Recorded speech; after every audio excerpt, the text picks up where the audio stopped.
podcast. Thank you, everybody, for watching. I definitely appreciate it. I know our numbers are going up every week, which is good. We started off very slow, and I was a little taken back by that. But the numbers are starting to get much better, which is excellent. We have a couple more sponsors coming in. I want to thank Twin Lights Security. They provide my security when I'm out driving around Lawrence, going to fires and accidents and shooting calls. They also do private investigations. So if if you're looking for a private investigator, maybe you're in the middle of a divorce, maybe you run a company and you're suspicious that somebody working for you is stealing from you. You want to call Twin Lights Security. And if you don't grab the number off the screen in front of you, I know it's rotating in the front here. You can always shoot me an instant message on Facebook or an email or a phone call, and I'll direct you to Patrick or to Michael to help you out with that. I also want to thank Meredith and Fred for coming in to do the news, Ira and Kiana for this segment, and of course my buddy Lion Dave from the Lawrence Lions Club. Boy, I'll tell you, I don't know what the hell is going on in this country anymore. I really just don't. President Trump came out, I think it was the day after last week's show, so it was probably Thursday or Friday last week, and what reported to have said, and that's the key, is reported to have said that Haiti is a shithole country and El Salvador is a shithole country, and why are we accepting people from these countries? First, whenever CNN goes ballistic and Democrats go ballistic about what someone says, you've got to know out of the gate that what they're not doing is talking about whether what was said was true or not true. So when Donald Trump comes out, if he said it, if Donald Trump comes out and says, yeah, well, Haiti's a shithole country, and everybody's running around going, that's racism, it's racism because there's brown people there. The first question you should ask yourself is it true? Google pictures of Haiti. It's pretty true. Google pictures of El Salvador. Again, pretty true. Now, that doesn't mean that all of the people who are from Haiti are bad people. Nobody said that. I know weak-minded people will make that leap because they're weak-minded people. That's what weak-minded people do. They hear something, attach new meaning to it, like Anderson Cooper does on TV every night, and then they rail against the information they attached to it. So while Donald Trump said, why don't we have more people from Norway? Yeah, that could have been a racist comment. I agree with those who wondered if it was a racist comment. But CNN came on and they declared as fact that it was a, quote, racist comment. And, of course, we know today that the definition of racism is not how you treat people, that the definition of racism is no longer denying black people or Spanish people or Asian people a job because of their ethnicity. Today, it doesn't really matter what you do for anybody. You could go out and raise money for scholarships for young black children, spend your free time feeding young black homeless people on the street, go out and give awards to black people in the community who do good things.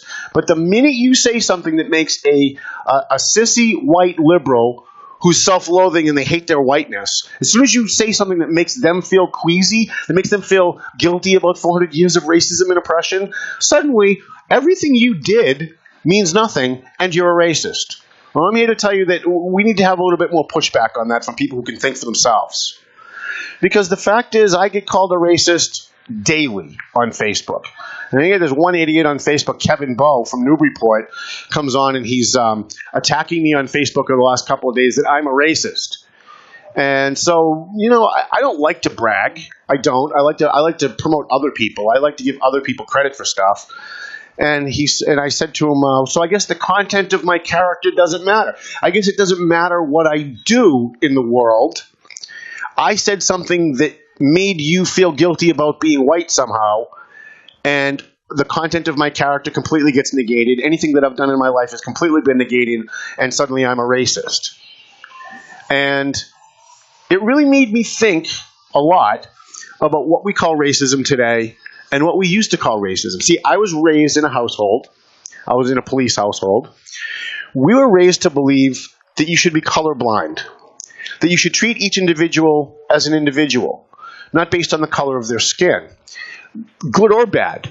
that you shouldn't think more of someone because of the color of their skin or less of someone because of the color of their skin. That you should treat individuals as individuals and take them as they are. And if they're good to you, be good to them back. That's what I was taught. That's what most of my friends were taught. That's what my family was taught. And people who didn't do that were considered racist. Today, everybody knows me. Anybody who's followed my radio show knows I like to do voices, right? Someone comes on the news, they have a unique way of speaking, they have a unique inflection. I mock them. I've been doing it on radio forever. I used to do Colonel Sam Polton, who used to own who owns CAP. He used to have a voice and talk like this and come in, Duggan, why are you picking on Elizabeth Warren? So I'd go on the radio and I'd do his voice yelling at me because that's what I do. But then this Kevin Bowe idiot comes along, and I'm only picking on him because he's a representative of all the other weak-minded idiots that are out there who completely discard the fact that we have a Valley Patriot Bash every year where we give scholarships to young Latino kids.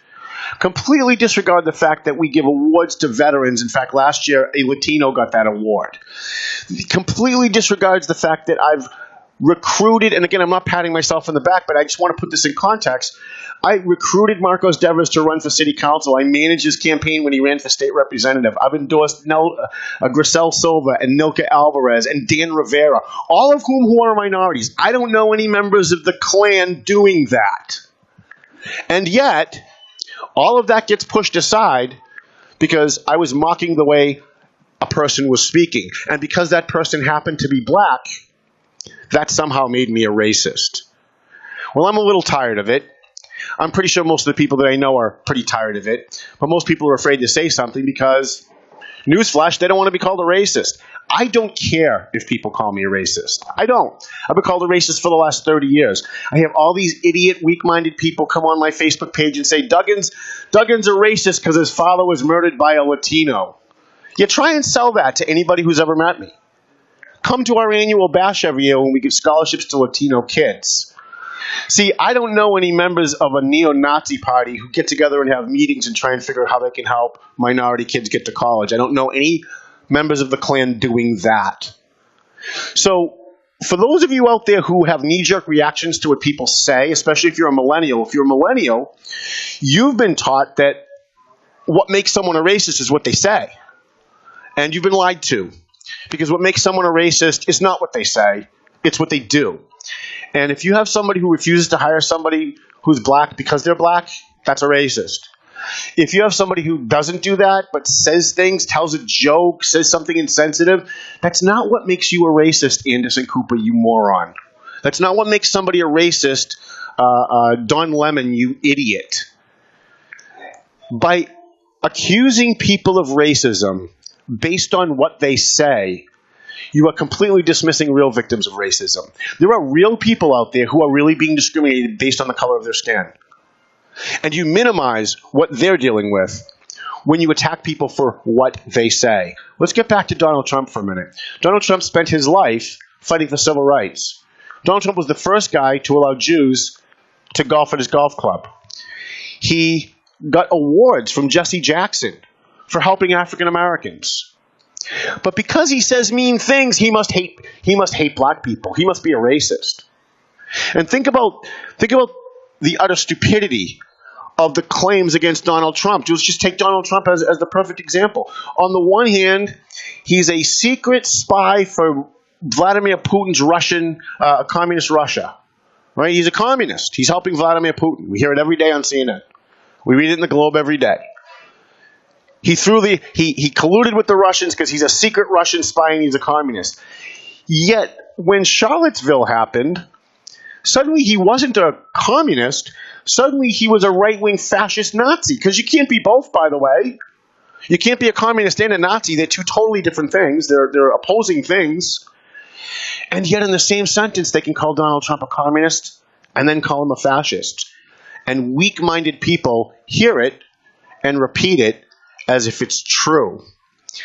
And I think we're bringing our country down now to a place where the hatred of each other in this country is so strong that we don't even want to hear what anybody else has to say.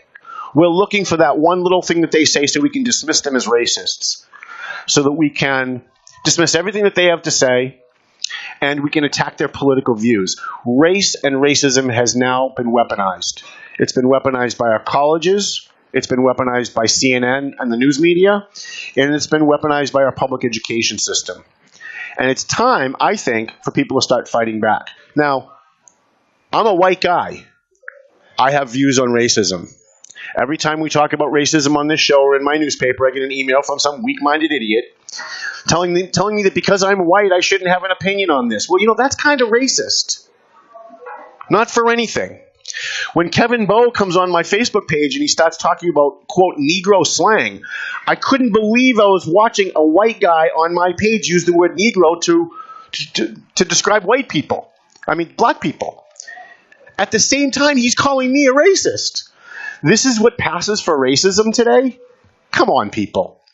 We have to start treating people as individuals. We have to stop with this 400 years of oppression. I didn't live 400 years ago. I never owned a slave. In fact, it was not for anything, but it was the white man that did away with slavery. There's no slavery in England. There's no slavery in America. There's no slavery in Germany. There's no slavery in France. White people have done away with slavery in white-dominated countries. However, still have slaves in Africa. Still have slaves in the Middle East. Still have slaves in Asia. And yet all we hear in America from the American left, all we hear from the Democrat Party is how racist America is. I wish anybody who believed that would go visit another country for 5 minutes. We are the least racist country on the planet. We did away with slavery. We have civil rights legislation in this country. Most other countries don't. And by the way, in this country, at least as of this morning, I got to check the papers every day. We still have free speech. So whether you're white or you're black, you are entitled to have an opinion on race. Whether you are Asian or Latino, you're entitled to have an opinion on race. And anyone who judges you, if you're a white person, anybody who judges you based on the fact that you're white and tells you you have no right to have an opinion on race, they're the racists. They're judging you based on the fact that you're white, as Kevin Bowe did, self-loathing white man on Facebook. And he thinks he's so brave. He thinks he's on Facebook, and he's trying to make all his liberal friends happy. Yeah, I really gave it to Duggan. Yeah, you really gave it to Duggan while you were calling black people Negroes. Good job, racist. Good job. Unbelievable. How much time we got? Where are we on this?